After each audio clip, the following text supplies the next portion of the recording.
બેન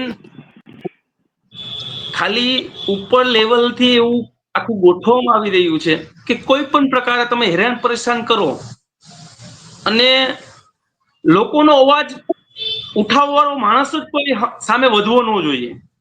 એને એમ કેમ પ્રકારે કોઈ પણ રીતે હેરાન કરો, ચાહે ઈડી થી કરો, ચાહે સીબીઆઈ થી કરો, એ માણસ બોલવો ન જોઈએ. જે માણસ બોલે છે, જે જનતાનો અવાજ ઉઠાવે છે, એની પર કંઈક ને કંઈક ભાજપ દ્વારા કંઈક ને કંઈક રેડો કરવામાં આવી રહી છે.